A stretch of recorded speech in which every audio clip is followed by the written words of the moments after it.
Good night or good evening, I don't know. So we have almost not the last. Tomorrow we will have the last public talk, but today is like fifth, right? It's been it was like long weeks on the summer school. So tonight we have public talk from Timothy. Timothy was delivered lectures in the course of public policy analysis with Alexa. And so Timothy came to us from Kyiv School of Economics. And he, I know, whether it was under your research abroad? Or, oh, yeah. Yes, both. Okay, so it was, so Timothy got his PhD in Netherlands, right? Cool. And so there was a project considered the research of religious market. I like this, religious market, really interesting. So let's try to figure out what's actually a religious market, how we can, I don't know, quantify it, what insights we can gain from this analysis. So please welcome Timothy. All right. Well, thanks a lot. Thanks to all of you for sticking around here this evening. And it's a big pleasure and honor to be here today with you and to give this lecture. I am very pleased and very surprised that almost all previous lectures, even though they were about big data, machine learning, deep learning, whatever, they all were essentially about social aspects of our living together. So we were talking about biases, we were talking about fake news, we were talking about the consequences of technologies for social life of our communities. And today I will try to contribute to this dialogue, and I will be talking about religion as a sociologist, because my background is in sociology, but well, believe it or not, but we also use data. It is very difficult to talk about religion and to give one talk about religion, because it's maybe one of the oldest and one of the biggest fields in social sciences, in the sociology. So I struggled a lot this morning when I thought about how to start this presentation. Basically, the idea of this presentation today is that I'm going to give you, I'll try to give you the broad overview of the field, what kind of challenges we have, what kind of data we use, models, and what kind of directions are there for us to follow. And I will present some case studies of my own research. So basically, these are the three pillars of religious studies. You can think about religion as independent variable. So basically, you would like to understand some macro processes, let's say economic processes or political processes, and use religion as a part of a cultural explanation, as an independent variable. The example would be this famous theory of Max Weber, who developed this idea that certain religious groups, they had working ethics that allowed them to thrive in capitalism when compared to other religious groups. So especially economists, they love these kind of models. Another pillar is to think about religion as dependent variable, and this is my field of research. Basically, my colleagues and I around the world, we all try to understand why some populations are more religious than other populations.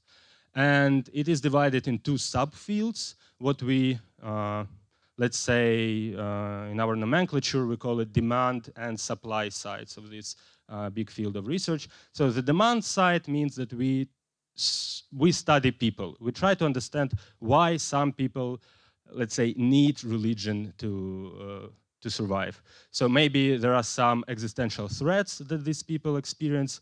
There is a literature that claims even that this is the evolutionary mechanism. Some people would say that it all depends on economic conditions. But basically, we try to understand people. Another side of this research is on the demand side. So it was a demand side. So now another one is on the supply side. So basically, we're talking about religious organizations as suppliers of religious products. So to what extent the very organization of religious groups, how they are organized, how they communicate with each other, how they communicate with the state, how all of this influences religious behavior of people. So, and I will be talking about that a bit later. And the last pillar is not very ambitious, but is, let's say, in terms of quantity of publications, maybe the most popular way to study religion. Basically, people use religion as one of the variables in their statistical analysis to control for something, like to include as the interaction effect or to include as a moderation effect in their econometrics. Let's say in policy making, you'd like to make sure that if the government wants to implement a certain reform, maybe this reform is going to influence happiness, health, and well-being of people.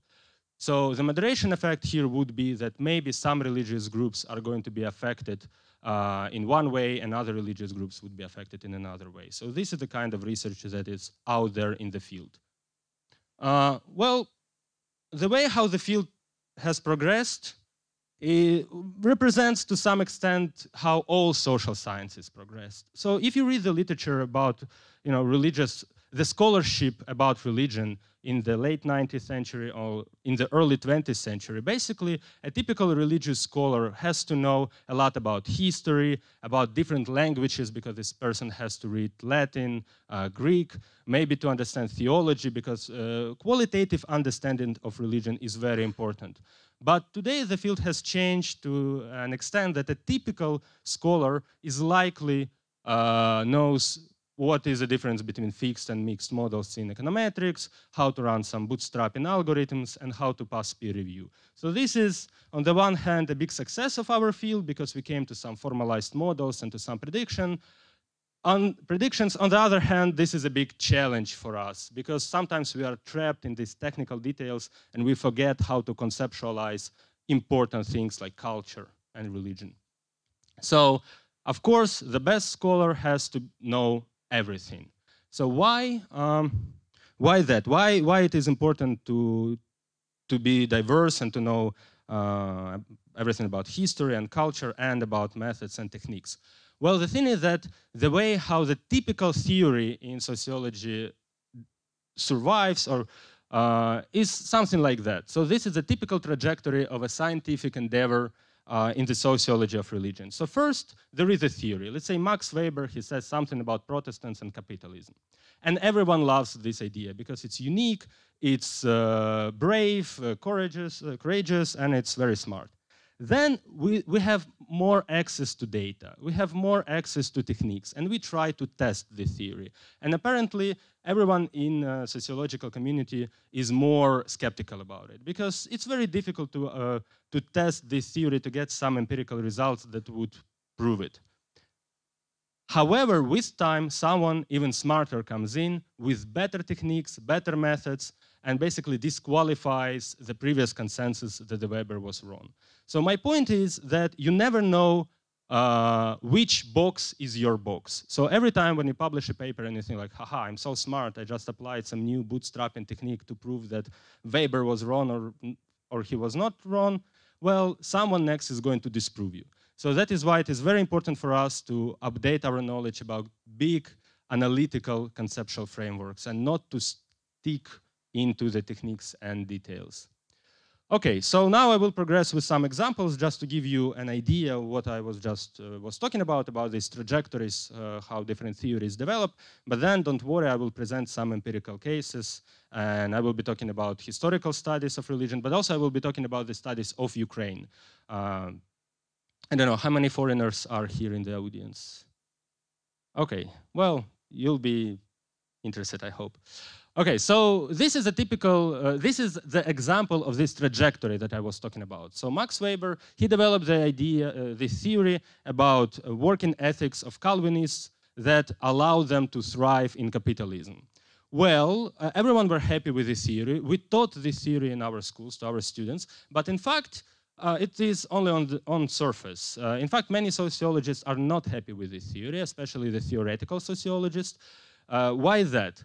There is a quite famous theoretical sociologist, Coleman, who has developed a very nice scheme how to define a good sociological theory. So basically, a good sociological theory, according to his idea, never explains one macro phenomena by another macro phenomena. So you cannot say that Protestantism influences capitalism. This is wrong from the sociological stance of point. So what you have to do, you have to start with the macro phenomena, then go down to the human behavior. You say that capitalism influences, or Protestantism influences the values of people. Then people come together and in the system of collective behavior somehow changes the social system around them.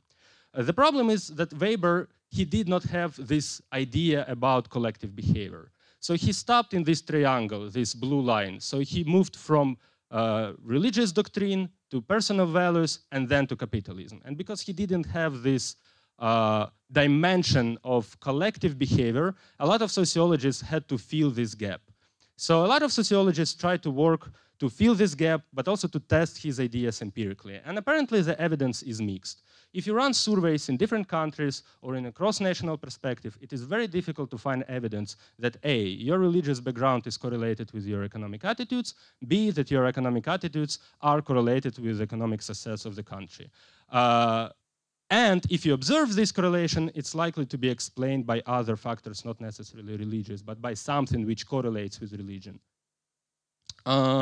The same story goes for economic historians. So people who study history quantitatively and try to measure the development of different societies after the Reformation, they also kind of disagree with Weber.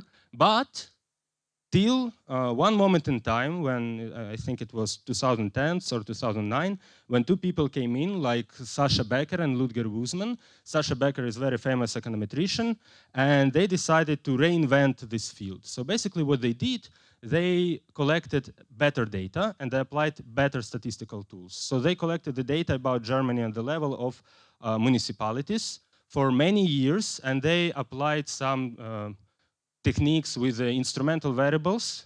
So they applied, basically it was a series of regression analysis, but with instrumental variables.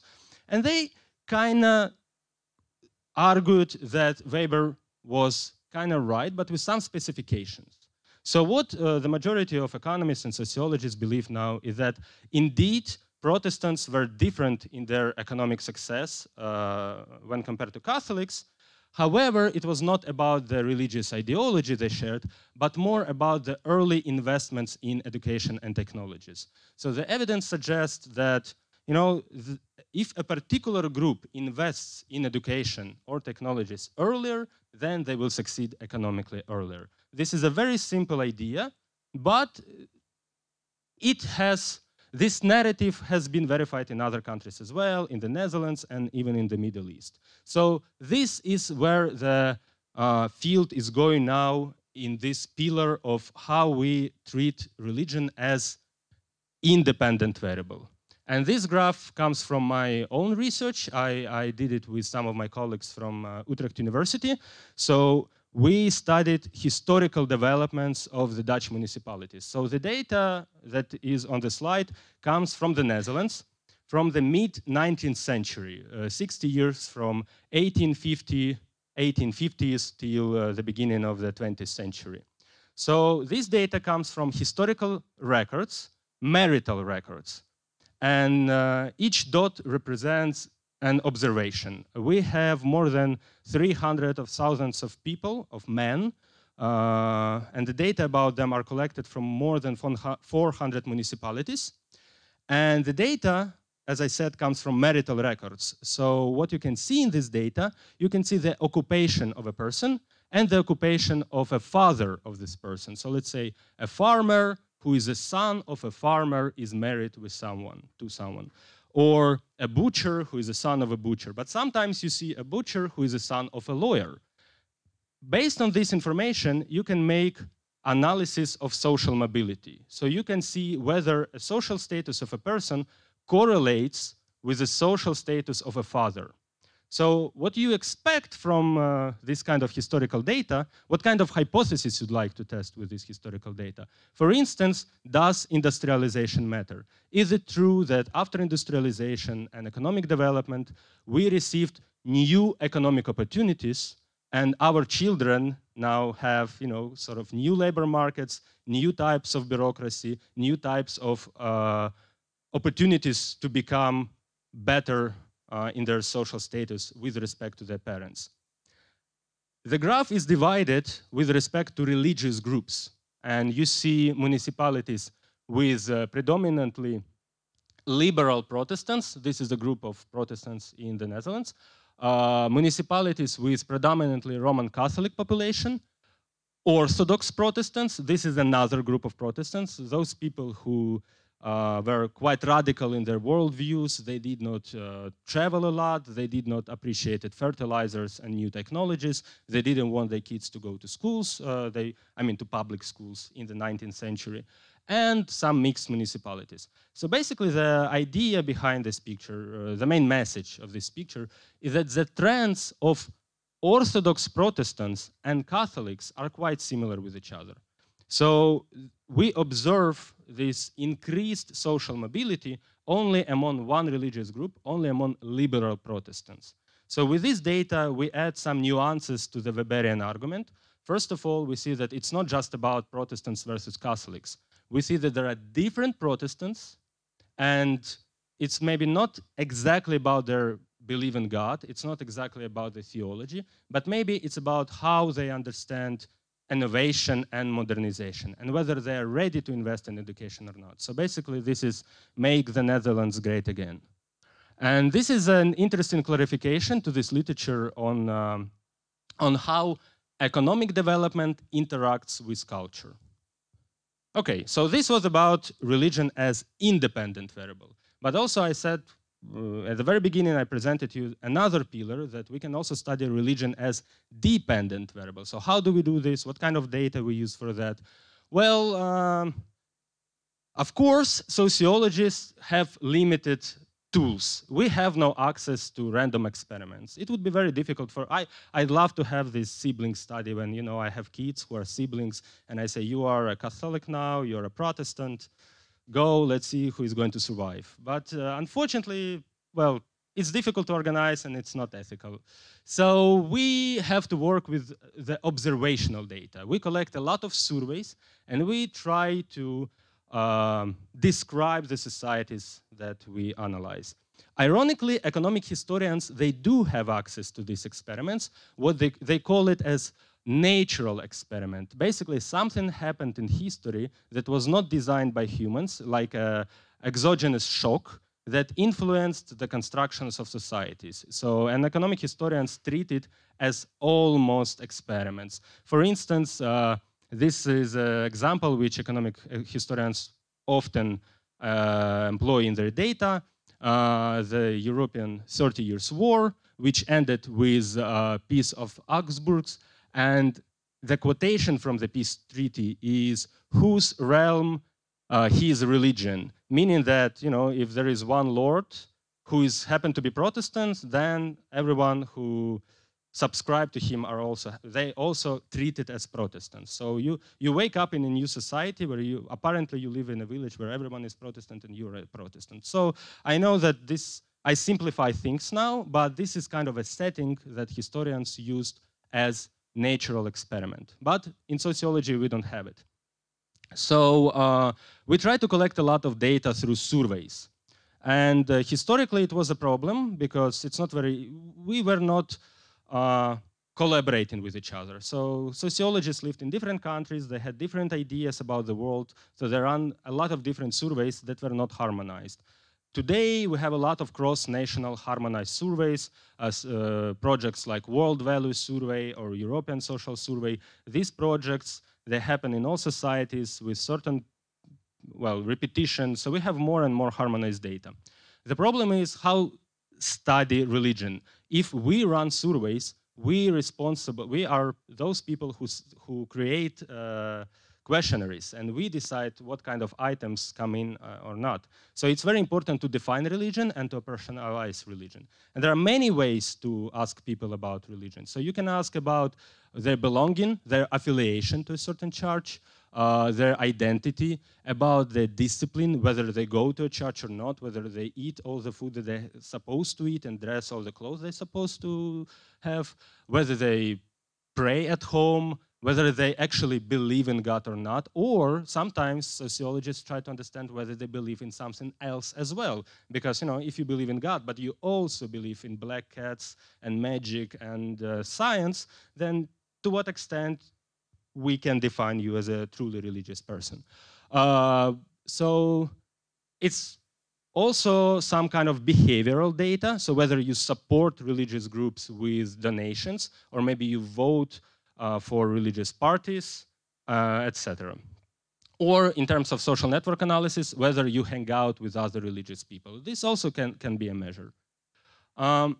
So once these three, belonging, discipline, and believing in God, are most common items that appear in almost all surveys. So one of the biggest theories that exists today in the world, in the realm of sociologists, and most of us agree that this theory is important and relevant, is called the theory of existential insecurities, developed by Engelhardt. But this theory has a very long history, intellectual history. So it's rooted in the debates in the early 20th century about secularization and about modernization. So basically, a lot of philosophers, thinkers, politicians believe that maybe in the world of technological change, of education, of developed bureaucracies and states, maybe there is no place for religion. So religion eventually is going to decay somehow. We know that this is not the case. We know that religion struggles. We know that churches do not want to disappear. So this theory has been rethought and reformulated. One of the quite famous formulations of this theory is also a theory of values, material values versus post-material values, developed by, again, Engelhardt and his colleagues. So this is the idea that when certain societies are developed enough, people who live in these societies, basically, they do not hold on to their materialistic values anymore because they have prosperity, they live long, and they already are successful, so they have time to think about something else, something more important like global warming or charity or something like that. And in this situation, religion, well, is also stepping away a bit because religious conservative ideologies, they do not match to these post-material values. But again, this is just an idea. So these three blocks, in these three blocks, I just tried to visualize the path that the sociological theory followed for the last decades. But these are not just simple ideas, especially when we are talking about the theory of existential insecurities. And basically, the theory of existential insecurities says that in the world where we suffer and when we live in uncertainties and when we cannot predict the future, then religion substitutes welfare regimes, religion substitutes all other ideologies, and in this setting, people are more likely to be more religious. And this theory has some empirical verification. And it took a lot of years to find evidence to really support this theory, because those people who developed it, they started with very small number of countries. So Engelhardt, he started with 16 or 18 countries. Now he has 191 nations in one sample from 1981 to 2001. So it's quite a lot of data. That covers different contexts and allows us to use more sophisticated techniques. We run hierarchical regression analysis just to test our hypothesis. And there are other scholars who join into this effort and try to collect all possible data in the world. And basically, to cut the long story short, there is a growing consensus from different schools of thought, from different scholars who use different methods, that this theory has been validated. So existential insecurity really matters to predict religious behavior of people. Well, one of the famous cases is one particular country is the United States of America. The narrative is that, you know, this is a very developed society. It's industrialized, it's modernized, it's capitalistic. So why this country is so religious? So it's known to be also partially conservative and religious. And here you see on the slide Bill Maher. So he's a famous political journalist and observer and commentator. He had his public speak in Oxford, and someone asked him a very simple question like, do you believe that in the United States there will be a candidate, a president, who is atheist? So he laughed. He did not answer this question. Basically, the idea is that it's not possible to run for a president in the United States and to claim atheism. Yet, with data, we see that this is changing. More recent data and more recent publications show that even the United States follows the trends of secularization. So these two graphs, so one is here up to the right, and this is another graph. They were about affiliations and about church attendance. So what these graphs, they show the changes in generations, generational gap. So one generation after another starts to attend churches rarely, or starts to identify themselves as religious people more rarely compared to the previous generations. Also, an important finding in this paper is that the same trend is observed in all other Western English-speaking, more or less secularized societies like Great Britain, New Zealand, Australia, Canada. So this pattern of following like ladder of generations. So the message is that with more data, we can reinforce the theory of secularization. Another interesting example, and finally I'm coming to, to our lens to talk about Ukraine. Very interesting case is the case of post-communist societies. Post-communist societies, and here I'm talking, so in the Western literature, post-communist societies are all former Soviet states and Eastern European satellites. So when I say post-communist, I'm saying like Ukraine, Hungary, countries like that. What we know from studies, from comparative studies, that there was a sort of a rapid increase in religious activities after the collapse of the Soviet Union in all of these societies.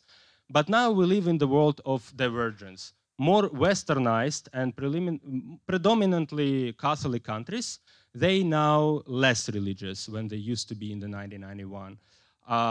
While more Eastern, predominantly Orthodox countries remain to be quite religious. So we want to understand this variation. Why this is the case, that some societies experience this rapid growth of religious activities and then fell down, and some other societies did not fall. And also some peculiar cases, if you look even into the bordering countries, like Czech Republic is known to be one of the least religious societies in Europe, while Slovakia is known to be quite religious. Interesting phenomena are observed in post-communist societies, what is called in the literature the inverse age curve, meaning that the younger people and the older people are religious, while middle-aged people are not religious. So this is the inverse curve. Well, and this makes sense because older and younger people were socialized in the environment when religion was a viable option. Well, middle-aged individuals were socialized during communism, so they did not, accept religion at the same level. But of course, there are some other curious explanations. For instance, demography can be an explanation as well. In many post-communist societies, young people grew up with their grandparents. So socialization happened not through the parents, but through grandparents, for instance. Or as in case, scholars of Poland, they claim that, at least in Poland, a lot of young people wanted to be more religious, not only to reunite it with their historical past, but because of some legitimate idea that, we want to enter the global world. And the global world is open and versatile, and they appreciate different religions, so it's okay for us to be religious as well. So there are different ways to legitimize why some people would like to be religious. But again, to cut this long story short, one of the most persistent findings in all comparative literature is that religion in post-communist countries is highly associated with nationalism. So national identities and religious identities are highly correlated in almost all post-communist societies, which again makes sense. Okay. So here I will be talking about religious markets, finally. the question is, how can we understand this dynamic of post-communist world better in a way that we lived in a world where religion was not an option and now it is an option and people have freedom to choose. So even to think about it conceptually is very difficult. And there is a theory that has been developed some years ago in the United States that offers a very nice conceptual tools and vocabulary to address this problem, and this is the theory of religious markets. So when I say markets, so it's not about opium for the masses. So I'm not going to talk how much you should pay to buy a candle in a church, or about taxes of religious groups, whether they pay them or not pay them. Religious markets are not about this. This is about supply and demand. So we try to conceptualize religious organizations as suppliers of religious products. And people, we conceptualize them as consumers of religious products. And when we run this kind of conceptualization, we can employ tools from microeconomics and from econometrics to formalize what we want to study and to test our hypothesis. So this theory is all about formalization of very sophisticated social behaviors. Okay, so the basic idea of this theory is that it starts like any other theory in the realm of the sociology of religion. Individuals seek explanations for questions of ultimate meaning, like why are we here, why do we suffer, why do we die, what do we do after life, things like that. But by definition, these questions can be described as rewards. And in microeconomics, rewards are of limited supply, and they can be exchanged for other rewards. And because of that, the possibility of exchange emerges. And exchange can be at different rates. So the question is, who determines this rate? And if we think about this question, then we sooner or later we arrive to the idea of quality of products. So churches, they have to provide products that are of a high quality. So consumers can estimate whether the church is good or not by estimating the quality of the products. In a way, you can never estimate the quality of afterlife unless you're there. So you have no other option by estimating the quality of the products that you receive right now, the quality of a mass, the quality of religious ideologies, the quality of the building. So because of this, churches in the modern Western societies, they have incentives. They have incentives to try harder to convince people to stay inside, basically. And competition adds more incentive to that. So you can imagine that this religious market is monopolized by one church. Let's say Poland, where almost everyone are Catholics, or whatever. You can think about the examples. And because I'm a sociologist, I don't have to think about it. I will read it in some other textbooks. And then you have countries with very versatile religious markets, like the United States of America or actually Ukraine. So there is a big difference between having monopolized market and competitive market, because more competition adds more pressure on churches to try harder. Because if they don't try harder, people either choose secular products or they go to another church. And some people think it's counterintuitive, but this is actually happening. A couple of weeks ago, I had a talk in Kiev, and actually a priest came to this talk, and he did not really like this theory. He said, like, you don't understand what religion is. We don't try hard to communicate with people. We do not employ any new technologies. We just believe in God. This is everything what we need to do. And then he gave me his card. So first, he gave me his card. Then he had Facebook profile on this card, and he had Skype on his card. And I don't know how about you, but sometimes people call me to my house and invite me to their churches. So they do try hard to be more cool and to be close to their congregations. But As I said, as always in science, someone proposes a very new and original and brave theory, but then everyone attacks it and tries to disqualify it. This theory has met a lot of resistance because it, to some extent, counterintuitive. Also, in terms of empirical analysis, a lot of people try to test this theory in their societies, and it does not have uniform effects. So it sounds fancy, does not have uniform effects, but basically when we say it, we mean only one thing. Sometimes it works, and sometimes it doesn't work. So it works in the United States, but it doesn't work in Poland. So the question is, why is that?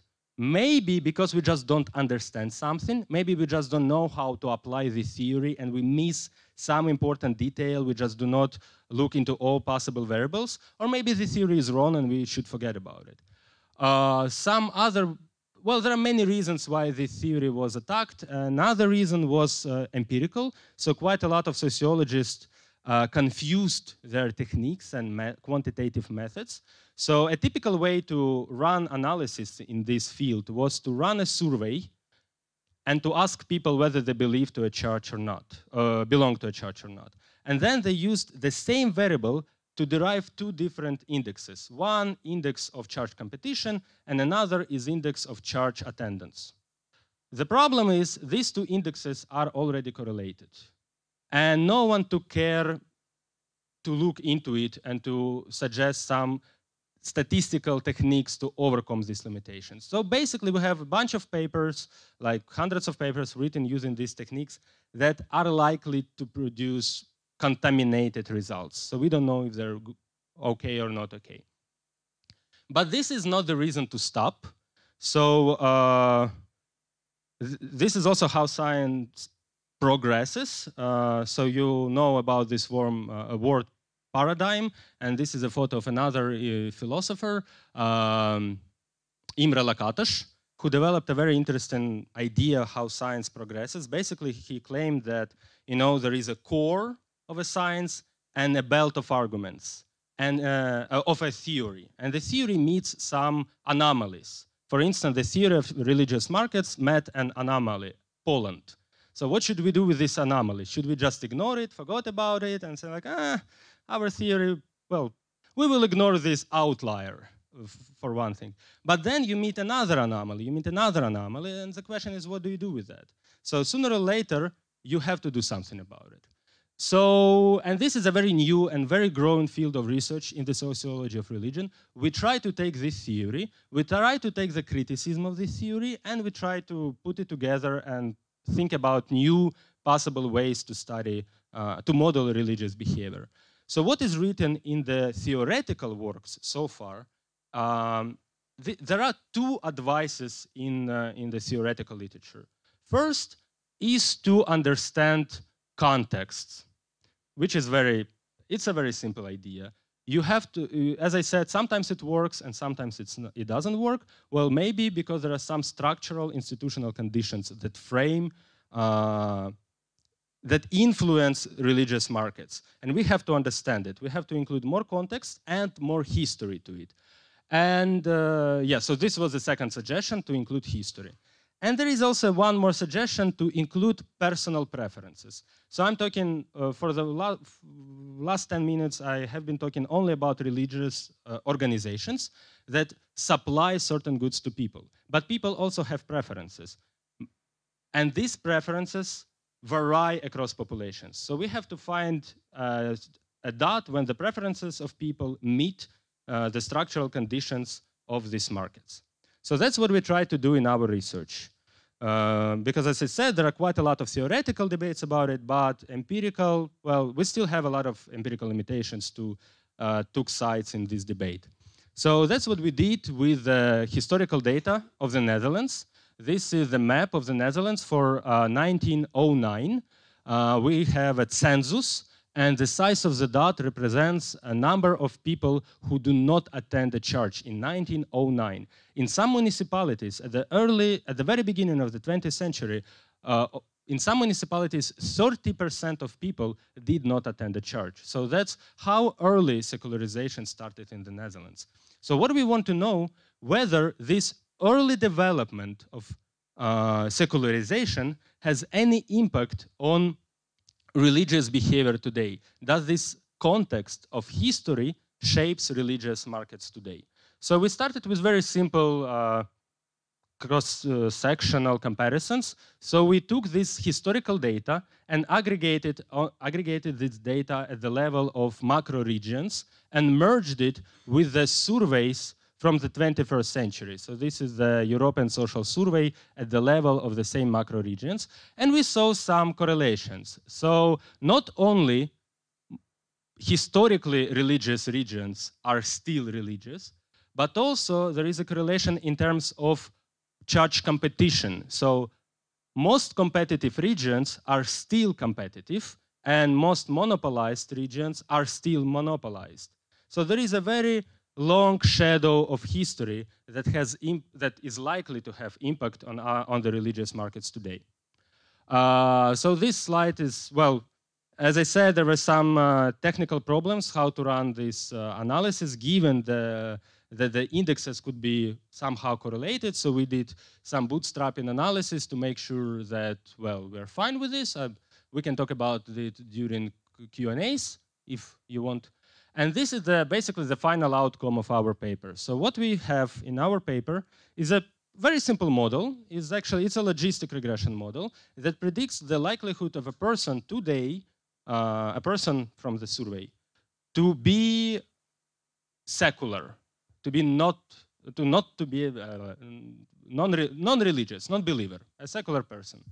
So the likelihood of a person to be secular increases with competition only for Protestants. So if you live in a historically Protestant region and you have a lot of competition, then basically the market emerges. And then all these market mechanisms, they are at work and they do influence individual behavior with respect to the theory.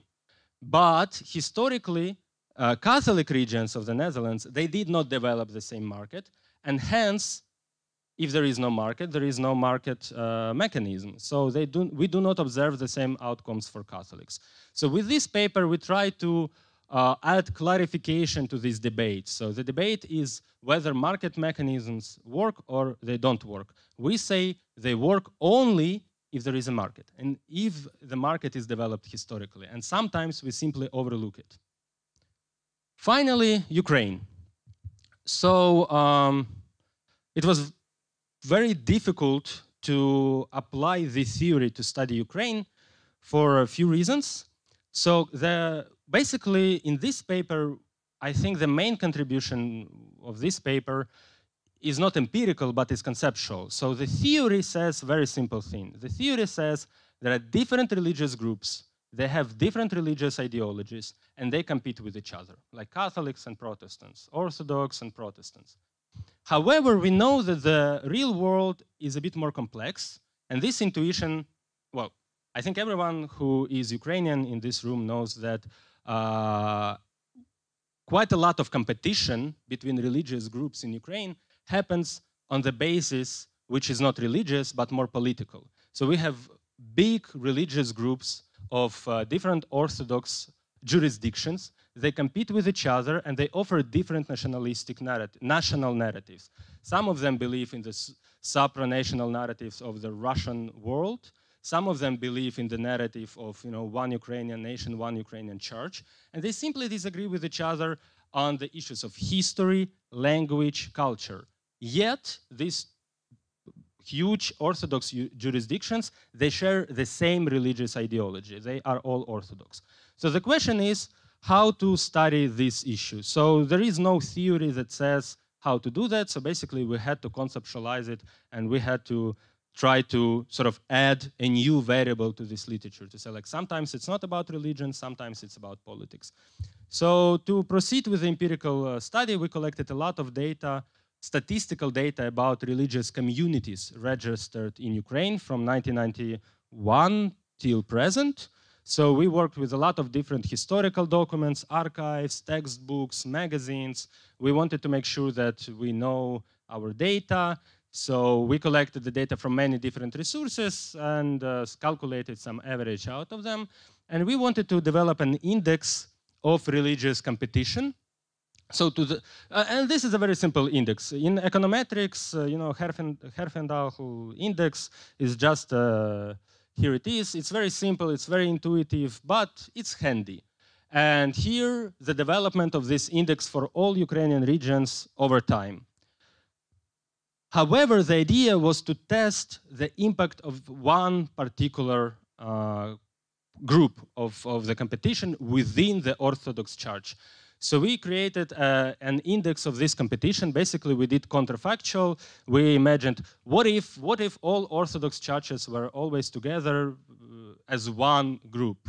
And we simulated this data, and we divided the real data from simulated data, and now we have this index, which tells us to what extent the overall competition is driven by the Orthodox competition. And in some regions, almost 25% of competition is driven by the Orthodox competition, but not in all regions, so there is a variation. And we want to know whether this variation is statistically associated with the variation in religious behavior. And basically, we run many different models with different data, but so we use fixed effects when we can do that, we used hierarchical regressions when we can do this, and this is one of the visuals from our paper. So again, this is the likelihood of a person to be religious given the competition. So the thing is that this likelihood increases for all respondents, and only on the large numbers of competition, only then you can observe statistical difference between Russian and Ukrainian speakers. So on the very large rates of church competition between Orthodox churches, people who prefer Ukrainian, they would be more religious than people who prefer Russian. So, which means that there is a certain connection between the supply and demand. So people have their preferences, and churches serve these preferences, but only at the very high rates of competition. We do have other models, and they go in line with this visualization. Okay, and I will conclude with the last story. So this is a very new direction. This is a work in progress.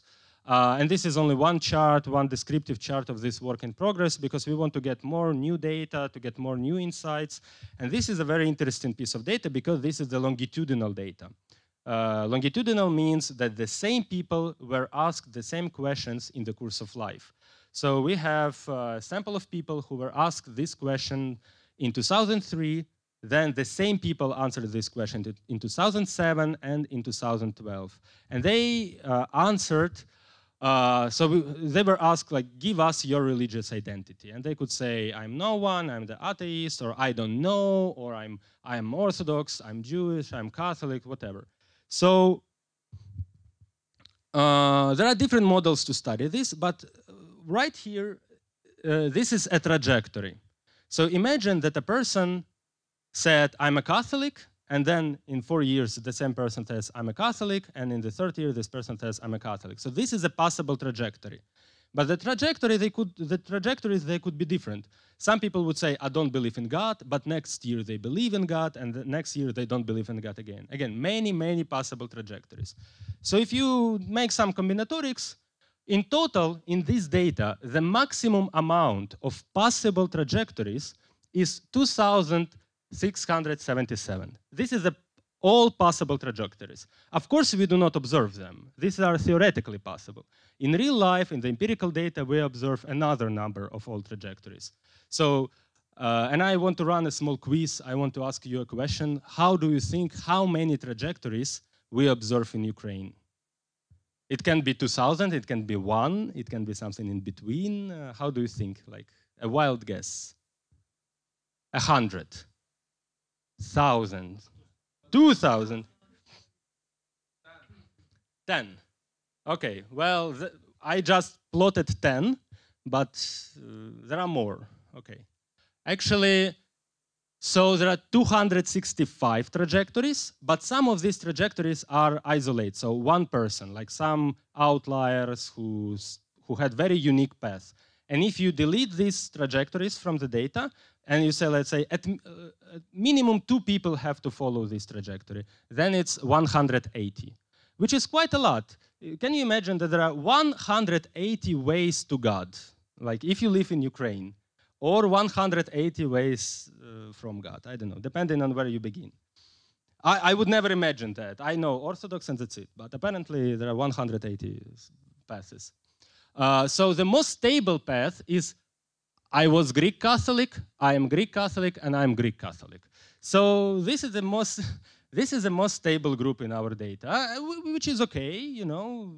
It's this is a stable university, this is a stable group, stable summer school, everything is stable here. What is interesting, okay, just for simplicity, I plotted top 10 trajectories, but there are more trajectories. And the pattern that I observe there is that Orthodox tend to escape labels. So they don't want, they can start saying that, okay, I'm the Orthodox of Moscow Patriarchate, or I'm the Orthodox of the Kievan Patriarchate.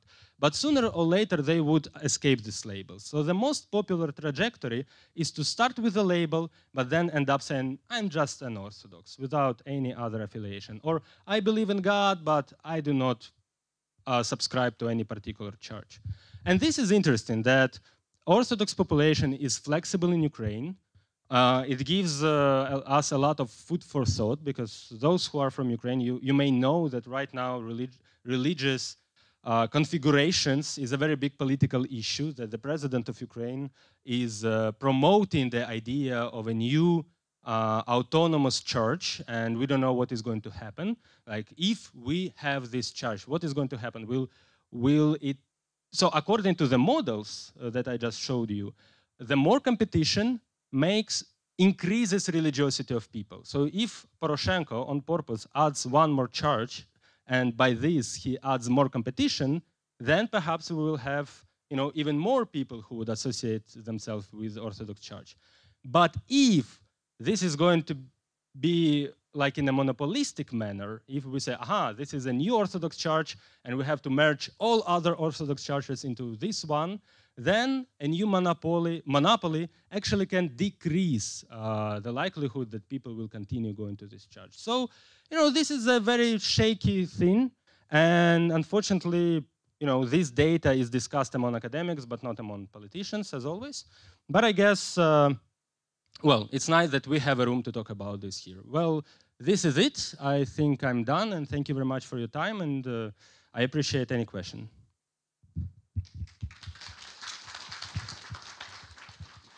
Thank you, Timothy. I have a question actually. So, so you start. Can you like go back to this? So you started in 2002, right? 2003. Okay. But 90s was really like you know, this even more shaky behavior in this religious market in Ukraine. Whether you have any data and analysis based on that, probably not from you, but other scholars? Not longitudinal. So we do have, so all my previous models like this was based on the data that starts from the 1992. So the statistical data that is used for independent variables comes from earlier, from 80s, from 90s, but the surveys, they come from 1992 and they are repeated every 2 years. So from 1992 to the most recent. We exactly had this in 90s from collapse of USSR, when you know, this strong competition. So there is a building of church. Who will, you know, yeah, well, it was a mess. I mean, people were, fist fights happened just to see a church and to decide who is going to rule this church. So it was indeed a mess, and this is studied in. So what we can do, we can try to look into the developments of these religious communities. We know from this data. Okay, I will say it like that.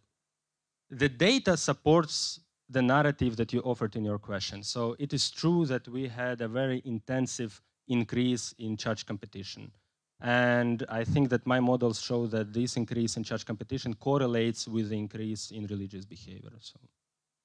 Okay, and one more question. Can you go back to this like red and blue line chart? Yeah, no, that for Ukraine. Yep, Voila. yeah, this one.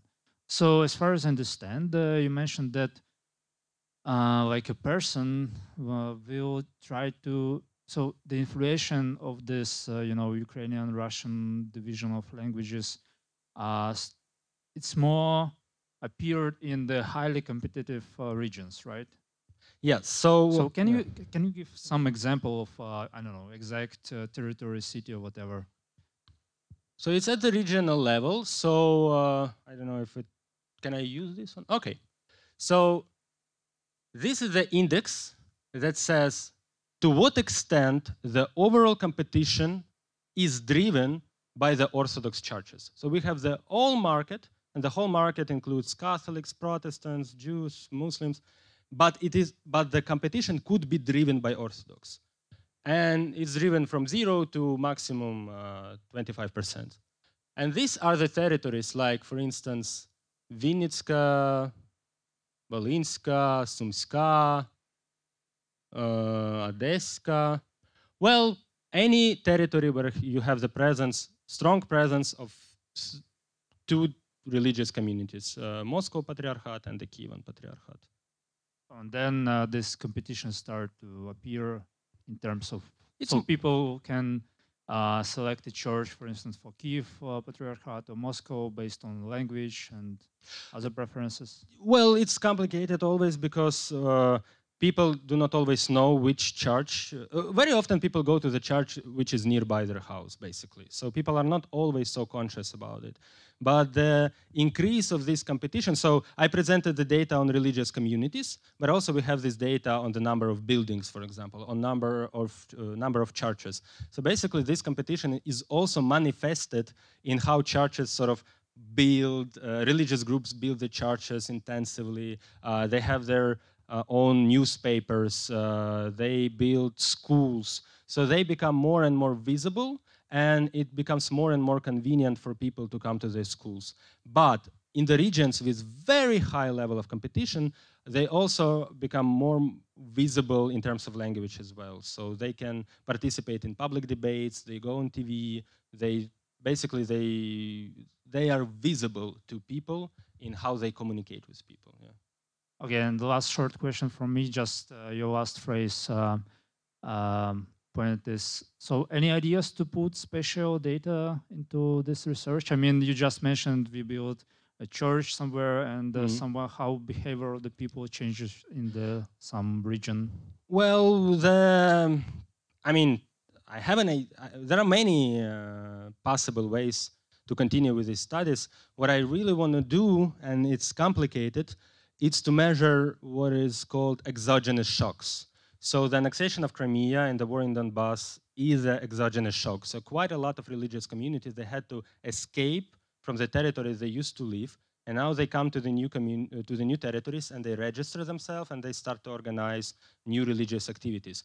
So this is an unprecedented level of religious supply.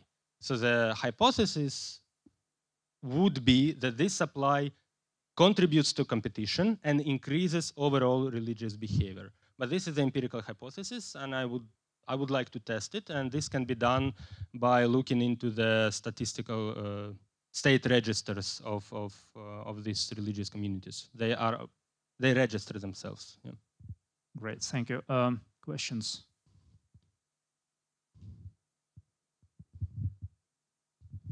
So I would like to know what role in this religious market theory have less organized group like atheists, agnostics, and so on?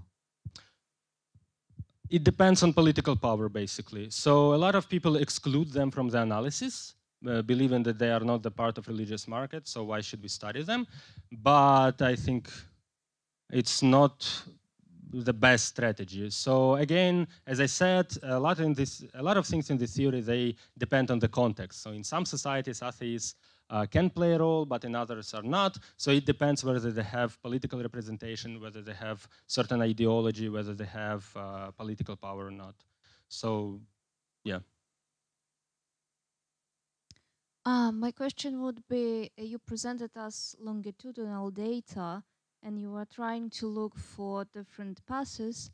But actually, what Olena Bogdan showed and CMIS, that within one survey, which was roughly 1.5 hour long, they asked the same question twice at the beginning and closer to the end about the religious affiliation, and close to 15% of their sample changed their religious affiliation within one survey. So the same person within 1.5 hours labeled him or herself according to different affiliation. And also, I have a lot of experience of doing in-depth interviews all around the country, and in majority of cases, people don't know where they actually believe. You have cases when lady is sitting in the Protestant church and believing that she belongs to Moscovian Patriarchate, or people are attending certain church and they say this is Orthodox, but in reality it's Greek Catholic, and so on. Mm-hmm. So how can we study trends and do surveys in this extremely shaky situation even within 1.5 hours? Yeah, the first part of question is shocking. I didn't know about that. It's a big challenge. So sure, even in this survey, we don't know what is the proportion of the error. So there is a certain error on behalf of the respondent. So they don't know, or they make jokes, or they just don't understand the question, or this is a badly executed field work. Have no idea. Well, maybe we should quit. I don't know. I don't know. I don't know how to answer this question. Regarding the second question, there are two answers. So one is a very radical postulate of this theory, and I will just, given this lecture is sort of a, I will be speaking on behalf of this literature. It doesn't mean that I necessarily agree with everything. So the radical version of this theory is we don't care about that. So this is just a structural condition. So if people understand whether they sit in Moscow or Kievan Patriarchate Church, we don't care. We just care that there is supply, and there is enough of supply, and people go anywhere, and they just maintain their religiosity. This is the most radical version of the answer that is given in the literature. More moderate answer would be that the thing that you have spotted in your qualitative research, we can try to measure it in a way that it's likely that there is a variation in this. Some people know where they are. Some people don't know where they are. Some people are somewhere in between. And at least what we try to do with the religious communities and these models, what I presented, we try to put this on the scale. I don't know if we succeeded or not, but at least I think there is a prospect of measuring the variation, the distribution of this kind of awareness which you just have introduced to us. So that's what I can say. Hello, thanks for your speech. Could you please turn on that slide where you show the competition between churches in Ukraine for graphics? No, not this one. Yes, exactly. As I understood, this is not competition. What's it? This is just absolute numbers of all religious communities. Okay. Each box represents a certain religious community, and you have different lines because they come from different resources. We try to use many different resources to compare them with each other to validate our data. Okay, and could you please repeat, because I think I misheard it, with the growth of competition between churches, as understood, amount of unbelievers grows or what? So two answers. One, the theory says that with growing competition, religious vitality increases, meaning that people who do not believe, eventually they will believe, and people who believe now, they will not run away, they will stay in a church. Regarding Ukraine, we tested a particular specification of this hypothesis. We said it's not about all competition, it is only about competition between the pro-Russian and pro-Ukrainian Orthodox Church, and we've discovered empirical evidence to support this claim. Okay, thanks. Question from the fellow. I'm an economist. Yes. And did you maybe in the literature look how competition between churches affects the number of churches? Maybe the harder is the competition, the greater is the number of churches. It's, well, okay, so there is no linear relationship between competition and the number of churches. Usually the number of, no, okay, let's be specific with definitions. So number of churches as religious organizations like Catholics, Protestants, Orthodox. Organization registered in the state Yeah. register. So the categories usually remain the same. So if you live in a society with Catholics, Orthodox, and Protestants, you continue living in society with Catholics. There is no new reformation. They're not going to, you know, spread and divide in many, many different sub-churches. But the size of these churches in terms of communities increases. So more people would like to join them, and they go and they register some new communities. Like, oh, I live in my village, and I start my own community of this Protestant church. Things like that.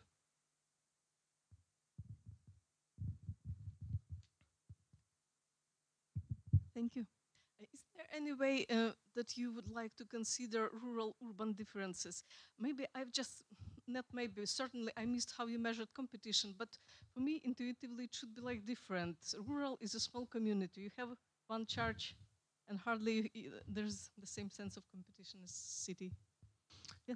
Yeah, it's, of course, it's a very good question. And actually, this literature on church competition at the very beginning, in the late 80s, early 90s, it did not take it into account, and it was heavily criticized.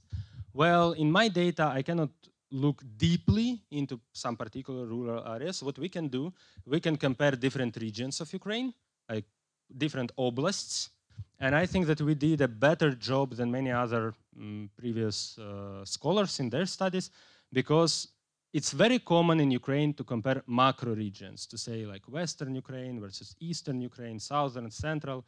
And because of this, you have a huge issue of multicollinearity. You never know when all variables are correlated there. So you have Western Ukraine, which is more rural, but also experienced less communism, and also, you know, have very particular religious tradition. So everything is correlated there. So what we did in this paper, instead of comparing different macro regions, we had data from 1992 to 2006, 24 regions. So we were able to run hierarchical regression analysis and to control for a variety of variables about demographic structure, economic profile, previous political history, things like that. So we control for a lot of variables, and this statistical association remains significant even after we controlled for everything. Okay, so let's have a last question. Okay, so I was asking with my first question about the less visible groups, but now I would like to about the more visible groups that, let's say, applying more aggressive marketing strategy, like for example, US, when they are these more like sex-like organization that go from door to door and trying to persuade people. So if there are some studies, they were trying to find out if these strategies are more efficient or even less efficient, and so if there were any knowledge on this. So your question, are there any groups that apply these kind of strategies in Ukraine? Not really, but if the research has shown that these aggressive marketing strategies are successful or they have actually negative effect. Well, it's a tough question. So according to the theory, they should be successful in a way that, you know, that they have to be, okay, I will reformulate. Population, they have to be exposed to churches or to religious groups.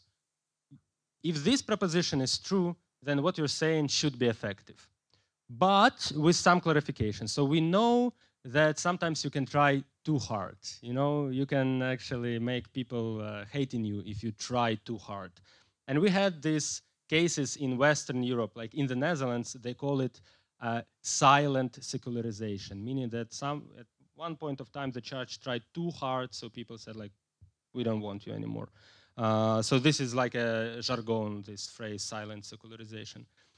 In Ukraine, I think again, just like my previous answer, it depends on the political power. So, and your legitimacy. So if you belong to the Orthodox Church and you walk from door to door, if you try too hard at the Orthodox Church, I think you'll be fine. But if you try too hard as a not recognized and not legitimized sect, then you will fail. So there is a moderation effect based on the legitimacy of your religious group. This is my intuition. I did not test it empirically. Thank you, Timothy. Let's give a round of applause. Thank you. And we have some extra short talk for you guys, so please do not quit. Kyiv School of Economics, really bright educational institution in Kyiv that attract many international scholars. They just opened recently they actually will open this autumn new programs, and I would like to present you Maria. She will tell us a bit about their study initiatives. Yeah, so hello everyone. So my name is Maria, and in Kyiv School of Economics we are working on providing education not only to programmers but also to managers. So we are not in any way competitors of OKU, and we are not trying to produce someone similar. It's rather an attempt to be collectively exhaustive and help programmers with better management.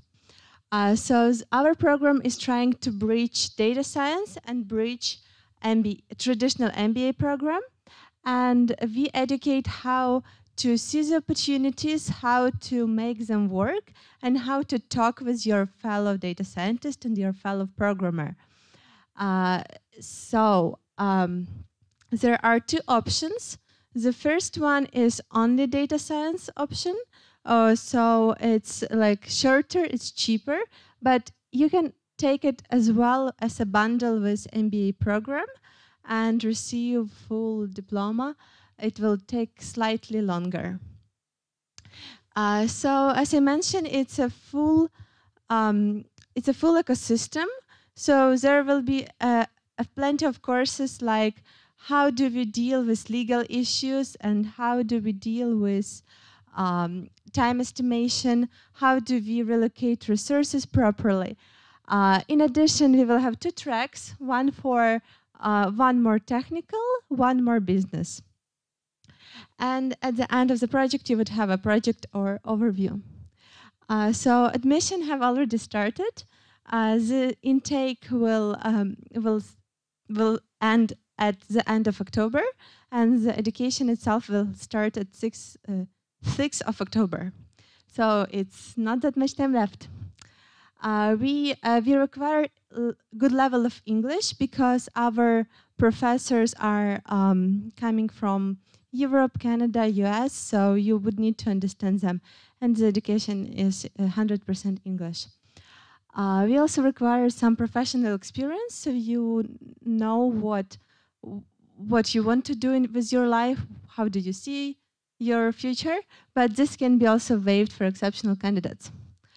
Yeah, if you're interested, come to talk to me, please distribute the information. If you know someone who might be interested, we would be very, very grateful if you can distribute this information. So that's it. Thank you. Thank you, Maria. Yeah, it's really great that so another programs appear in this really high demand and competitive domain. And it's great that you still have this admission campaign because our admission campaign closed tomorrow. And I think that we already have said. Actually tomorrow we will have our last public talk from the data science summer school lecture. It will be from Shinichi Shirakawa, professor at Yokohama National University. So Shinichi gives a course on hyperparameter optimization during this summer school, and tomorrow he will give a talk on recent trend of narrow network architecture search. So if you're familiar with deep learning, you probably know that there's like a zoo of different neural network architectures, and how to find the proper architecture for your specific task, it's really a hard job. So please come tomorrow and pay attention that we shift the start of the talk to 5 p.m. Okay? So see you tomorrow. Thank you.